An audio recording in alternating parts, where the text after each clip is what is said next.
বকবকে uncle. নরসিংদীর মাধবদীর দিকে যাচ্ছি। পাশের সিটে মধ্যবয়সী এক ভদ্রলোক চুপচাপ বসে আছেন। আলাভোলা চেহারা। সৌজন্যতাবশত জানতে চেয়েছিলাম কোথায় নামবেন। এটাই যেন কাল হলো। ভদ্রলোকের কথার মেশিন সেই যে চালু হলো আর বন্ধ হওয়ার নাম নিল না। ভৈরব। ভাড়া কত নিল? 60 টাকা। লোকাল বাস তো, ডাইরেক্টে গেলে 200 টাকা নিত। আর বললেন না, ওরা যা শুরু করেছে দিনে দুপুরে ডাকাতি। কোনো মান্যগণ্য শ্রদ্ধাবোধ বোঝাতে চেয়েছিলেন বোধ হয়। কোনো মান্যগণ্য নাই এই দেশে, কোথাও আপনি মান্যগণ্য পাবেন না। বুঝতে পারছিলাম না বাস ভাড়ার সাথে মান্যগণ্যের সম্পর্ক কি। বুঝলাম একটু পরেই। বেচারা হজ করে এসেছেন এবং সবসময় প্রসঙ্গ ছাড়াই সে বিষয়টা হাইলাইট করতে চান, যত অপরিচিত মানুষের সঙ্গেই হোক। মনে করেনি যে আমি হজ করে এলাম। হজে যাওয়া কি যে কষ্ট। 2 বার হজ করেছি। আপনি করেছেন? আমি ডানে বামে মাথা নাড়লাম। করিনি। এটা ঠিক করেন নাই, দেরি করা ঠিক না। আমি তো একে একে 2 বার করে ফেললাম। এবারও যাব। ওখানে সবাই সবাইকে মানে, শ্রদ্ধা করে। আর এইখানে আমার জিগায় আপনি ছোট হজ করছেন নাকি বড় হজ? কোন তো দেখি, এটা কোনো কথা? হজের কি ছোট বড় আছে? হজ তো হজই। সৌদি আরব যাইতে হয়, প্লেন আছে, এয়ারপোর্ট আছে, পাসপোর্ট করতে হয়, কষ্ট তো একই। এটা কি আর সবাই পারে? বাসে উঠলে এমনিতেই আমার মাথা ব্যথা করে। এই সময় কথা বলা, কথা শোনা, পত্রিকা পড়া, মোবাইল ব্যবহার ইত্যাদি এড়িয়ে চলি। বাসে এগুলো পীড়াদায়ক মনে হয়। ভদ্রলোক যেন আমাকে পেয়ে বসলেন, থামছিলেনই না। আমি বিপদে পড়ে গেলাম। কেন যে সৌজন্যতা বোধ দেখাতে গিয়েছিলাম। বিপদ থেকে বাঁচার জন্য পকেট থেকে মোবাইল ফোন বের করলাম। কোনো নাম্বার ডায়াল না করে কানে দিয়ে এমন একটা ভাব নিলাম যেন কারোর সঙ্গে গুরুত্বপূর্ণ কোনো কথা বলছি। ভেবেছিলাম এতে ভদ্রলোকের কথা মেশিন থেমে যাবে। মোটেও থামল না। মেশিন আগের চেয়েও নতুন উদ্যমে চালু হলো। এরপর টপিকটা আরও বিপজ্জনক।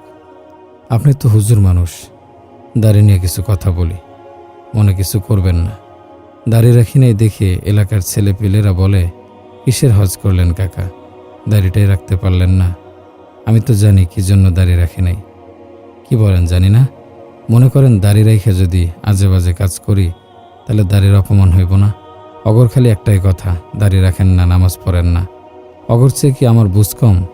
আমি তো জানি কেন আমি নামাজ পড়ি না। ভদ্রলোকের বকবকানি চলতেই থাকলো।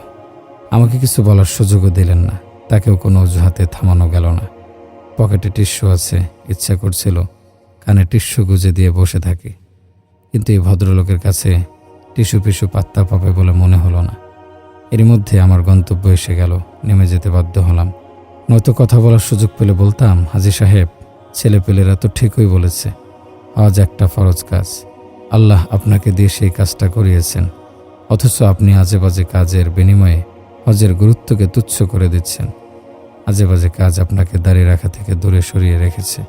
এত টাকা খরচ করে মক্কায় গিয়ে আল্লাহর ঘর তাওয়াফ করে এসেছেন, অথচ আপনার মহল্লায় আল্লাহর যে ঘরটি আছে সেটিতে প্রবেশ করতে পারছেন না।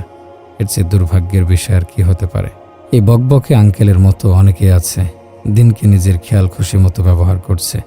শয়তানি করতে পারবে না বলে নির্দ্বিধায় আল্লাহর আদেশগুলো ছেড়ে দিচ্ছে। অথচ বলা হয়েছে নিশ্চয় নামাজ মানুষকে মন্দ কাজ থেকে বিরত রাখে। এরা নামাজের ধারের কাছেও যাবে না পাপ কাজ ছেড়ে দেওয়ার ভয়ে। এদের কথা হলো, আল্লাহর হুকুম ছাড়তে পারবো, কিন্তু মিথ্যা বলা, গীবত করা, কবিরা গুনাহ করা কিছুতেই ছাড়তে পারবো না। আচ্ছা, এই ভাইরা কি খিদে মিটে যাওয়ার ভয় খানা ছেড়ে দেয়, নাকি সুস্থ হয়ে যাওয়ার ভয় ওষুধ ছেড়ে দেয়?